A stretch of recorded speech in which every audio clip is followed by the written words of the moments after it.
একটি গুলি যদি চলে তাহলে আপনাদের কেউ ছাড় দেওয়া হবে না। গণতান্ত্রিক অধিকার আদায়ের লক্ষ্যে বাংলাদেশের প্রতিটা মানুষ আনাচে কানাচে যেখানে যে জবাব তুলছে, আন্দোলন তুলছে, সেখানে সেই বক্তব্যকে প্রতিহত করবার জন্য এই ফ্যাসিস্ট কায়দায় যেভাবে আমাদের দমন পীড়ন করা হচ্ছে সেটি একেবারে চূড়ান্ত সীমা অতিক্রম করে গেছে।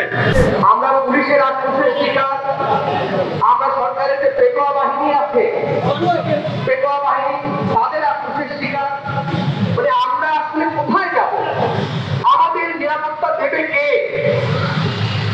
এই যে তার ভাইকে আমরা হারালাম, এই যে কত কত ভাই আজ আহত, রাষ্ট্রপতি তাদের খোঁজ নিয়েছে, খোঁজ নেবার প্রয়োজন মনে করেছে, করেনি। আমি সরকারেরও বন্ধু না, আমি আন্দোলনকারীরও বন্ধু না।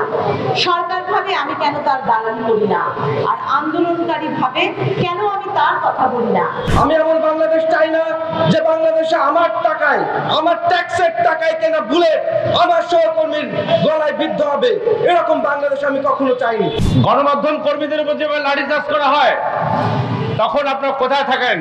যারা ওই টকশোর টেবিলে বসে টক কথা বলে সমর্থন আদায়ের চেষ্টা করেন তারা তখন কোথায় থাকেন? তো সাংবাদিকরা যখন রাস্তায় নামে তখন সবাই যেন আপনারা সাংবাদিককে প্রতিপক্ষ বানান, তার বুকে গুলি ছোড়েন। আমরা জানি যে বাংলাদেশের মুক্তিযুদ্ধ চলাকালীন স্বাধীন সাংবাদিকতা হয়েছে, বিশ্বের গণমাধ্যম কর্মীরা এখানে এসে কাজ করেছে। তখন তো এত সমস্যা হয়নি, তখন তো সাংবাদিক কর্মীরা এত নিপীড়নের শিকার হয়নি, হামলার শিকার হয়নি, নিহত হয়নি। এই বর্তমান সময় সাংবাদিকরা এত নিপীড়নের শিকার হচ্ছে কেন? আমাদের 4 জন সাংবাদিক মারা গেছে, আমাদের এতগুলো সাংবাদিক আহত হয়েছে এবং এখনো অনেকে হাসপাতালে আছে। রাস্তায় দাঁড়িয়ে কিংবা কলম ধরার কারণে সাংবাদিক সাইদ খানকে জেলে যেতে হয়।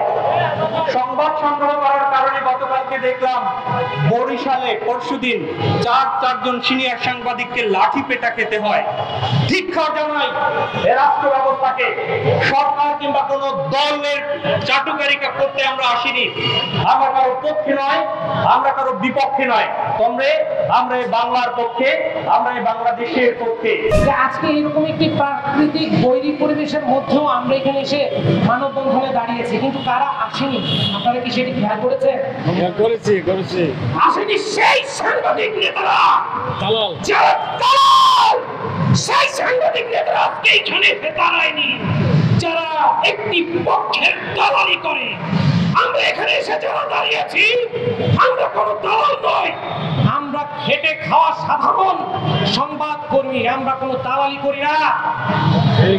আমরা আরেকটি বিষয় বলতে চাই, এখানে আজকে যাদের ছবি দেখছে, যে 4 জন সহকর্মী আমাদের মারা গিয়েছেন, তারা কিভাবে মারা গিয়েছেন? তারা মারা গিয়েছেন গুলিবিদ্ধ হয়ে। আপনারা কি কেউ বুকে হাত দিয়ে বলতে পারবেন এই আন্দোলনে যারা ছিল তাদের কারো কাছে অস্ত্র ছিল? কারো কাছে অস্ত্র ছিল? অস্ত্র ছিল কার কাছে? তাহলে আমরা এখান থেকে বুঝতে পারি আমাদের সহকর্মীদের গায়ে গুলি কারা ছুঁড়েছে, কাদের হাতে অস্ত্র ছিল। আমরা তাদেরকে বলে দিতে চাই, আর একটি গুলি যদি চলে তাহলে আপনাদের কেউ ছাড় দেওয়া হবে না। প্রধানমন্ত্রীকে বলতে চাই, যদি 48 ঘন্টার মধ্যে কোনো বিচার না পাই তাহলে 48 ঘন্টা পরে আমি কঠোর কর্মসূচি দেব। বলতে চাই 48 ঘন্টার মধ্যে যদি বিচার না হয় আমরা পরবর্তীতে যে কর্মসূচি দেব তার জন্য আপনারা দায়ী থাকবেন।